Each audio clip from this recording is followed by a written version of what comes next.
L'échiquier international, soyez les bienvenus. Avec le Venezuela, le Groenland, l'Ukraine aussi, on s'est souvenu d'un dominateur clé des conflits, l'énergie ou bien la sécurisation des ressources. Oui, on avait tendance à l'oublier dans ce monde fluide où la numérisation est omniprésente. On fait des guerres pour s'accaparer des ressources comme le pétrole, facteur à la fois économique et géopolitique. Le pétrole, par exemple, est lié à de nombreuses guerres. Or, il s'agit de s'accaparer du pétrole ou bien de couper des nouvelles routes énergétiques à des puissances rivales. Ce qui était vrai durant les guerres mondiales se vérifie encore avec l'épisode de l'attaque américaine au Venezuela, avec les conséquences que l'on connaît, ajoutant que pas de guerre sans pétrole, on fait des guerres par le pétrole aussi. Nous sommes dans une sorte de civilisation du pétrole. Pétrole, énergie, autres ressources, la compétition est plus féroce que jamais entre pays.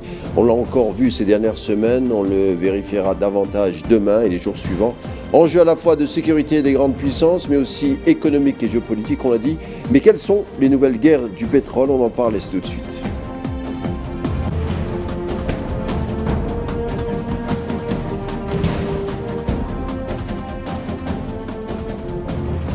Les nouvelles guerres de l'énergie, on en parle avec un spécialiste, Francis Perrin, bonsoir. Bonsoir et merci de votre invitation. Merci de l'avoir accepté, Francis Perrin. Vous êtes directeur de recherche à l'Institut des relations internationales et stratégiques de Paris et surtout spécialiste des problématiques énergétiques. Alors, Trump ne semble pas être fan du soft power. Il a annoncé sans embâche ses ambitions. Je parle de l'affaire du Venezuela. L'incursion au Venezuela, avec l'enlèvement du président Maduro, a eu lieu le 3 janvier dernier, a été annoncé et motivé pour s'accaparer le pétrole. Pourtant, Francis Perrin, les États-Unis sont devenus le premier producteur mondial de cette ressource. Donc si on comprend bien, on est à la fois indépendant sur la question énergétique, tout en assurant le contrôle physique de l'or noir. Effectivement, les États-Unis sont le premier producteur mondial de pétrole, devant l'Arabie saoudite numéro 2 et la Russie numéro 3. Quant au Venezuela, il ne produit pas beaucoup de pétrole, ce qui est assez surprenant pour un pays qui a d'énormes réserves. C'est le paradoxe pétrolier du Venezuela. Il ne produit pas beaucoup de pétrole parce que le secteur pétrolier a été très mal géré dans ce pays depuis le début du siècle et parce qu'il y a eu en plus des sanctions économiques américaines imposées dès le premier mandat de Donald Trump à partir de 2017. Alors qu'est-ce qui intéresse les États-Unis par rapport au pétrole vénézuélien, puisque eux-mêmes en ont beaucoup et sont le premier producteur mondial? Plusieurs points. D'abord, pouvoir essayer de faire en sorte que le Venezuela produise et exporte plus de pétrole dans un certain temps, cela permettrait de faire baisser les prix mondiaux du pétrole. Et Donald Trump aime bien les prix bas du pétrole parce que c'est bon pour le consommateur américain, pour l'industriel américain et pour l'économie américaine. Autre élément, contrôler le pétrole au Venezuela, c'est évidemment pouvoir exercer des pressions très fortes sur les dirigeants vénézuéliens en leur disant, si vous ne faites pas ce que vous voulez que je fasse, eh bien, je vous empêche d'exporter du pétrole. Troisième élément, prendre le contrôle des exportations pétrolières du Venezuela, ce que Donald Trump a fait 3 jours seulement après le 3 janvier 2026, c'est faire en sorte que des pays comme Cuba, des pays comme la République populaire de Chine ne puissent plus importer du pétrole vénézuélien à des prix très bas ou quasiment gratuitement. Marco Rubio, à propos de la Chine, l'a dit clairement, le secrétaire d'État, nous ne voulons pas que des pays extérieurs au continent américain et qui ne sont pas nos meilleurs amis puissent contrôler des ressources stratégiques sur le continent américain. Dernier point, et il y en a plusieurs, Marco Rubio, encore secrétaire d'État, si le secteur pétrolier au Venezuela était bien géré, eh bien, il n'y aurait pas 8 millions de Vénézuéliens hors de leur pays, il n'y aurait pas ce phénomène migratoire massif, c'est à peu près le quart de la population du Venezuela, et on sait que l'administration Trump, numéro 1 et numéro 2, n'est pas une grande fan des mouvements migratoires massifs. Donc il y a tout ça derrière les enjeux pétroliers, Venezuela, États-Unis, Trump. On l'a dit, hein, les États-Unis, premier producteur mondial de pétrole devant l'Arabie saoudite et la Russie, c'est 22% de la production mondiale avec à peu près 20 millions de barils jour. Les États-Unis, désormais, contrôlent les exportations du pétrole vénézuélien, c'est-à-dire à peu près 50 millions de barils en plus pour les États-Unis. Donc finalement, pas grand-chose. Surtout qu'on nous dit, Francis Perrin, que le pétrole du Venezuela n'est pas de très bonne qualité. C'est tout à fait exact. C'est ce que l'on appelle un pétrole extra lourd. Cela fait partie des pétroles non conventionnels. Il n'est pas facile à produire, pas facile à transporter, pas facile à raffiner. Son coût de production est plus élevé que des pétroles conventionnels. Et lorsqu'on le vend sur le marché, comme il n'est pas de très bonne qualité, son prix de vente est moins élevé. Donc un coût de production plus élevé, un prix de vente moins élevé, cela représente évidemment une marge plus faible pour les compagnies pétrolières. Et lorsque Donald Trump veut pousser les pétroliers américains à aller à toute allure au Venezuela pour reconstruire le système pétrolier, ceux-ci sont assez prudents, notamment le géant américain ExxonMobil, parce qu'ils savent que ce pétrole n'est pas simple sur le plan technique, n'est pas simple sur le plan économique, que les prix du pétrole actuellement sont assez bas et qu'il faut donc mettre en œuvre un certain nombre de réformes au Venezuela avant que ExxonMobil, pour sa part, veuille y retourner. Donc c'est un élément effectivement très important, mais contrôler le pétrole du Venezuela pour les États-Unis, c'est pas forcément prendre le pétrole pour eux-mêmes, puisqu'ils sont déjà le premier producteur mondial. C'est empêcher que d'autres ne contrôlent ce pétrole, et par d'autres, il faut entendre surtout la République populaire de Chine, le principal adversaire stratégique de Washington au cours du XXIe siècle. Comme c'est apparu dans le document de la stratégie de sécurité nationale qui a été diffusé fin décembre, la Chine n'est pas indiquée, mais dans chaque paragraphe, on se rend compte qu'il s'agit bien de ce pays puissance rivale des États-Unis. Donc, alors, revenons au Venezuela. Le Venezuela produit peu de pétrole, c'est à peu près 1 million de barils jour, c'est très peu, c'est moins 1% de la production mondiale, je crois. Hein, je parle sous votre sur votre autorité. Alors, ce qu'on dit aussi, c'est que ce sont les plus grandes réserves du monde avec 300 milliards de barils en réserve. Enfin, c'est ce que les analyses annoncent. Le pays est-il vraiment un Eldorado? Si on s'arrête sur ces données, Francis, est-ce que vous le confirmez? Alors, je confirme les chiffres que vous avez donnés. L'an dernier, en 2025, la production pétrolière du Venezuela a évolué entre 800 000 et 1 million de barils par jour. Donc, au mieux 1 million. Et nous sommes actuellement au niveau mondial sur une production totale, pétrolière totale, de plus de 100 millions de barils par jour. Donc la part du Venezuela, c'est effectivement un peu moins de 1%, ce qui est très faible, alors que ce pays a de très grosses réserves pétrolières. Le chiffre de 300 milliards de barils de réserves prouvées de pétrole que vous avez indiqué est effectivement un chiffre qui est avancé par plusieurs sources importantes, dont l'OPEP, l'Organisation des pays exportateurs de pétrole, et d'autres sources tout à fait solides dans le domaine pétrolier. Certains discutent ces chiffres en disant que ces réserves seraient beaucoup moins importantes, mais ce qui est clair, c'est que qu'elles soient de 300 milliards de barils ou moins ou nettement moins, elles sont très importantes et ce pays pourrait normalement produire beaucoup plus de pétrole.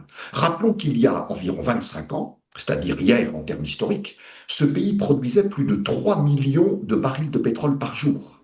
Sa production a donc été divisée par plus de 3 en un quart de siècle, du fait des deux raisons que j'évoquais tout à l'heure en répondant à votre première question, une très mauvaise gestion par les autorités vénézuéliennes depuis le début du siècle et des sanctions économiques américaines visant le pétrole, introduites par Donald Trump dans son premier mandat et renforcées par Donald Trump dans son second mandat, c'est-à-dire l'an dernier en 2025.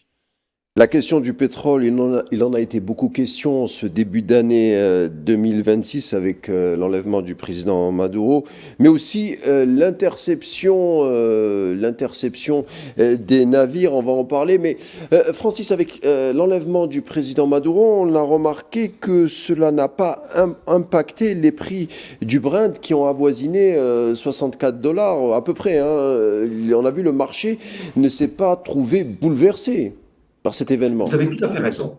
Ce qui s'est passé le 3 janvier au Venezuela est d'une importance géopolitique considérable. Et on n'a pas fini d'en mesurer les conséquences, les impacts au niveau mondial.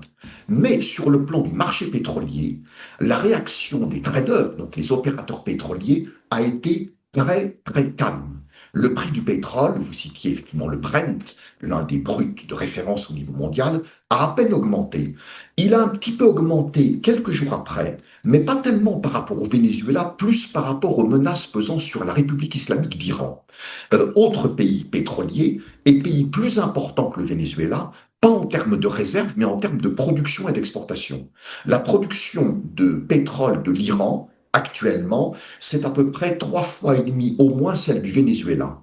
Et donc sur les marchés pétroliers, quand après ce qu'a fait Donald Trump en début d'année, qui n'a pas vraiment inquiété les marchés pétroliers, on a vu de possibles frappes américaines contre l'Iran. Là, sur les marchés pétroliers, on s'est dit, là, c'est un enjeu plus important. Les prix du pétrole ont augmenté un petit peu plus, mais au total, vous le rappeliez à juste titre, on est au moment où nous parlons sur un pétrole Brent de la mer du Nord, donc Europe, qui est autour de 65 dollars par baril. C'est quand même pas un niveau très élevé par rapport aux tensions géopolitiques mondiales, tensions y compris liées à des pays pétroliers importants, Venezuela, Iran. Alors le calme des traders pour le Venezuela s'explique très clairement. Ils se disent, ce pays ne produit pas beaucoup de pétrole, il n'en exporte pas beaucoup.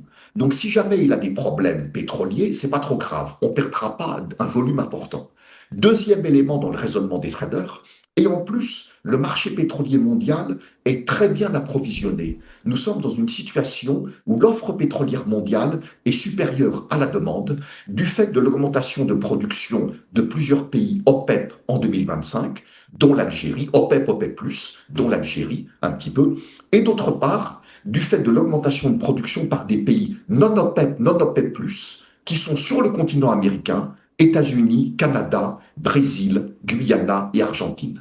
Donc le monde est rempli, je dirais, de pétrole, les stockages pétroliers sont très bien remplis, et donc cela fait la deuxième raison pour laquelle les traders ne se sont pas affolés après ce coup de force américain le 3 janvier 2026 qui a stupéfait le monde, mais pas effrayé les marchés pétroliers. La tension géopolitique mondiale, on en parle encore avec une autre illustration, avec l'interception par les Américains des tankers russes comme le Bela 1, qui a changé de nom plusieurs fois, ou le M Sofia et bien d'autres, hein. Les routes énergétiques sont coupées pour les autres puissances des États-Unis, enfin, mais avec le retour de la force franche de Trump, cela ne dénote pas au contraire une perte de puissance des États-Unis quand on agit de cette manière-là? Est-ce que le rattrapage rapide de la Chine a incité ou contraint Washington à agir de la sorte? C'est aux géopolitologues que je m'adresse ici, Francis Perrin. À ce jour, depuis le mois de décembre, les forces armées américaines ont intercepté 7 tankers qui allaient vers le Venezuela, 7 tankers, donc 7 navires pétroliers, qui allaient vers le Venezuela ou qui partaient du Venezuela. Donc entre décembre et janvier. Le mois de janvier n'est pas encore fini au moment où nous parlons. 7, c'est pas mal. Et vous l'avez rappelé, le Bella 1 qui a changé de nom Marinera, qui tout d'un coup a sorti un pavillon russe. Bon, c'était un petit peu suspect.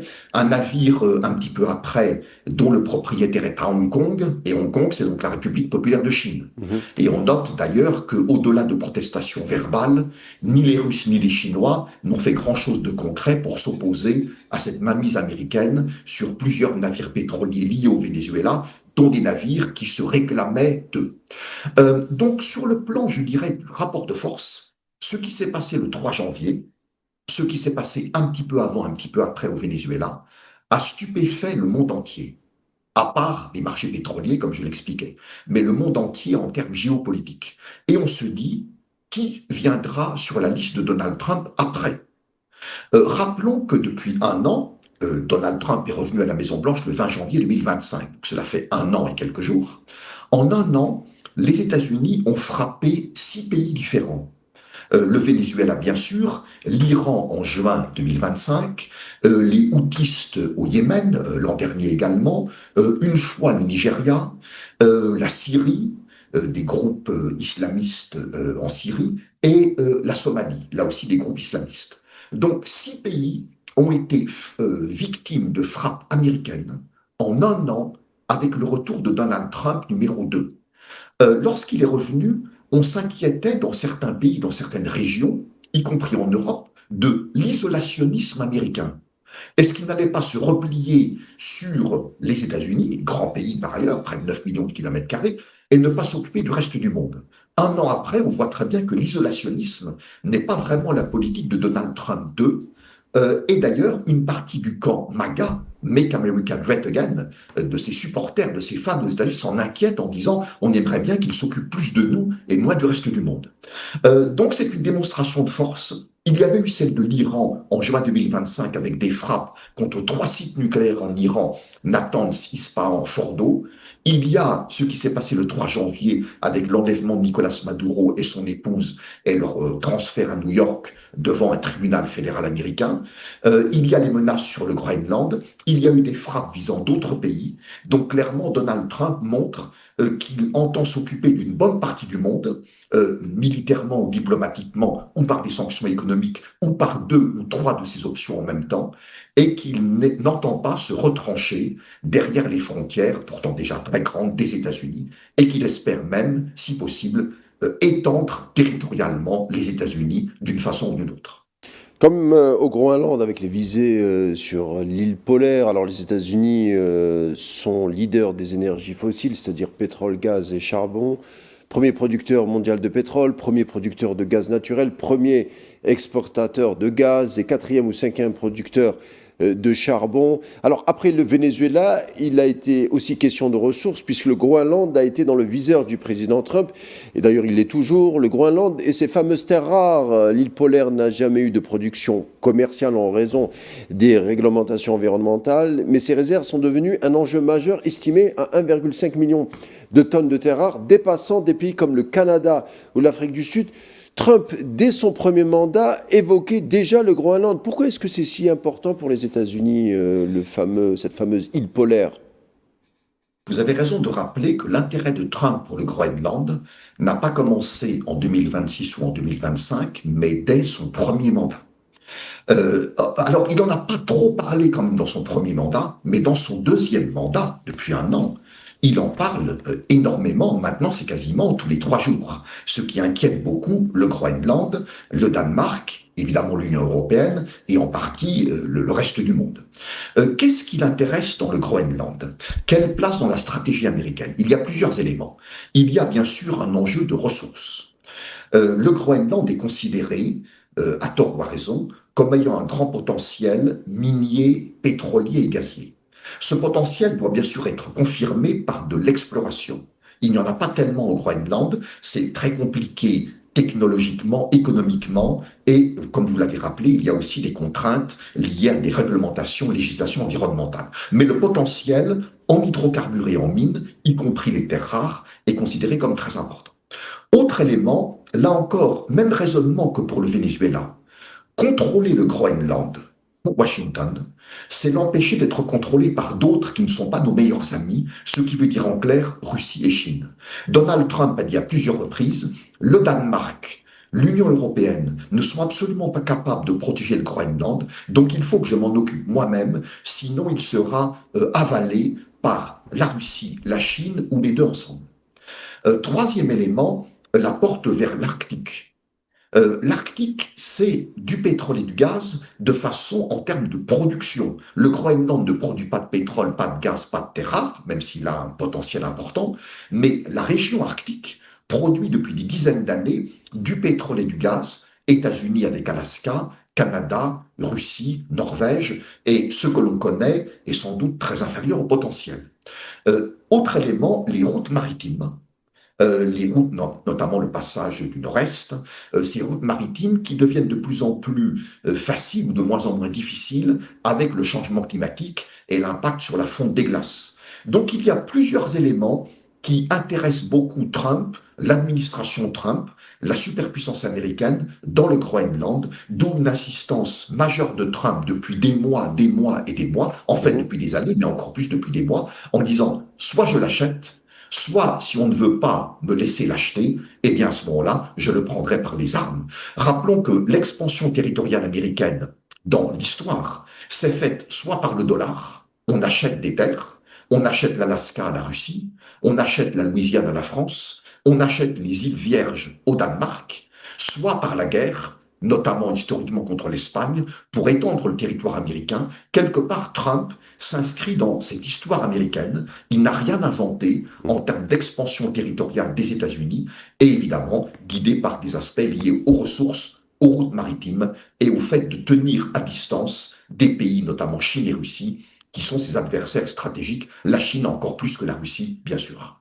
Sur notre sujet, alors il y a même si le sujet est connexe, il y a une forme de gloutonnerie énergétique de la part des États-Unis malgré leur indépendance. Alors on a essayé de chercher d'autres raisons et on est tombé sur cette annonce de Trump, c'était il y a quelques mois. Nous allons garder l'IA dans ce pays en investissant 500 milliards de dollars dans les data centers et pour cela, il nous faut beaucoup d'énergie. D'ailleurs, aux États-Unis, les producteurs des hydrocarbures ont été appelés à soutenir l'IA. Est-ce que ce n'est pas aussi cela l'enjeu, Francis, c'est-à-dire avoir une avancée et construire davantage de data centers qui sont énergivores, qui ont besoin de beaucoup d'énergie, d'électricité, de gaz et de pétrole?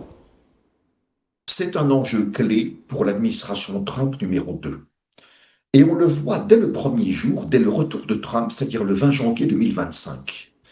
Ce premier jour à la Maison-Blanche, de retour, il signe des dizaines de décrets présidentiels, dont 5 portant sur l'énergie, dont l'un est intitulé Déclarer un état d'urgence énergétique. Et qu'est-ce qu'il y a dans ce décret présidentiel signé le premier jour du retour de Trump? Il y a le raisonnement suivant. La Chine et les États-Unis sont engagés dans une course à la suprématie mondiale. Pour l'instant, nous, États-Unis, nous sommes le premier, la Chine deuxième, nous voulons rester le premier. Pour rester le premier, il faut gagner la course à l'intelligence artificielle, IA, face à Pékin. Et pour l'IA, il faut énormément d'énergie, d'électricité. Or, estime l'administration Trump numéro 2, le système électrique américain n'est pas suffisamment efficace, performant, il n'est pas au niveau de cette compétition contre Pékin par rapport à la course pour la domination de l'IA. Et donc, on décrète, dès le 20 janvier 2025, un état d'urgence énergétique pour mettre très rapidement le système électrique américain au niveau de la course à l'IA contre la République populaire de Chine, avec comme enjeu la domination mondiale. On sait également que pour soutenir l'IA, les États-Unis ont relancé le nucléaire civil avec des groupes comme Westinghouse. L'entreprise américaine Westinghouse était déjà présente en Ukraine dès 2016 pour construire une usine de production de combustible nucléaire dans le pays. Kiev cherchait déjà à l'époque à réduire sa dépendance énergétique envers la Russie. On dit d'ailleurs que le groupe Westinghouse est impliqué dans les négociations entre Washington et Moscou et que si accord n'a pas encore eu lieu, c'est que les filières nucléaires russes et américaines ne se sont pas encore mises d'accord sur le partage du parc nucléaire ukrainien. Avez-vous des éléments à nous fournir à ce sujet? Sur le lien que vous avez fait à juste titre sur IA nucléaire, revenons un tout petit peu en arrière, sous l'administration de Joe Biden. À ce moment-là, les géants GAFA, GAFAM, les géants de la tech, comme on les appelle souvent, hein, les géants de la course à l'IA, des data centers, donc centres de données, se disaient, nous aurons besoin de plus en plus d'énergie, ce qui est parfaitement vrai. Donc, dans quelle direction on va chercher? Et sous Joe Biden, il se disait, renouvelable nucléaire. Avec Donald Trump, qui n'est pas un grand ami des énergies renouvelables, en tout cas pas de l'énergie solaire et de l'énergie éolienne. Il déteste par-dessus tout l'éolien, notamment l'éolien offshore, et il n'est pas un grand fan du solaire. Ces géants de la tech se sont dit, le nucléaire, oui absolument, on le conserve, parce que Donald Trump soutient les énergies fossiles et le nucléaire. Donc le nucléaire, ça va par rapport à Donald Trump, qui est quand même l'homme le plus puissant du monde, et les géants de la tech savent s'incliner devant les puissants, même s'ils sont très puissants aussi, mais ils savent quand même reconnaître que Donald Trump peut avoir un pouvoir de nuisance important envers eux. Et deuxième élément, les renouvelables, on va moins en parler que sous Biden, parce que Donald Trump n'aime pas, on va parler des énergies fossiles, principalement du gaz naturel. Le gaz naturel est une énergie fossile, donc ça veut dire émission de gaz à effet de serre, mais c'est moins mauvais que le pétrole et nettement moins mauvais que le charbon. C'est la meilleure ou la moins mauvaise des énergies fossiles en termes d'impact climatique. Donc ces géants de la tech se rapprochent de compagnies pétrolières et gazières américaines et vice-versa, et on voit Chevron le deuxième groupe pétrolier et gazier américain après ExxonMobil, qui propose à ces géants un accord du type suivant. Voilà, ici nous avons un champ gazier. Eh bien, vous pourriez mettre pas très loin vos data centers. Comme ça, le courant électrique produit à partir du gaz dans ces centrales thermiques, turbines à gaz, ne viendrait pas de l'autre bout des États-Unis, ce serait sécurisé. Donc, on va essayer de faire des accords entre géants pétroliers et géants de la tech autour du gaz. Le pétrole n'est pas tellement utilisé pour produire l'électricité, c'est trop précieux, on l'utilise pour autre chose, transport, pétrochimie, plastique. Mais le gaz naturel, l'un de ses grands débouchés, c'est la production d'électricité dans des centrales thermiques ou turbines à gaz. Et donc, on voit ces rapprochements, géants pétroliers américains, géants de la tech, ou géants pétroliers étrangers, mais présents aux États-Unis, par exemple Total Energy, et géants de la tech. Donc, le gaz tire son épingle du jeu dans cette nouvelle donne avec Donald Trump qui est revenu au pouvoir et qui n'aime pas beaucoup le solaire et l'éolien et qui soutient toutes les énergies fossiles, dont le gaz et l'énergie nucléaire. Francis Perrin, merci d'avoir été des nôtres. Je rappelle que vous êtes directeur de recherche à l'Institut des relations internationales et stratégiques de Paris, et surtout spécialiste des problématiques énergétiques. Je vous dis à bientôt et encore merci. Merci beaucoup et à bientôt, avec plaisir. L'échiquier international est fini pour aujourd'hui. Bonne suite des programmes sur Al24 News et bonne soirée.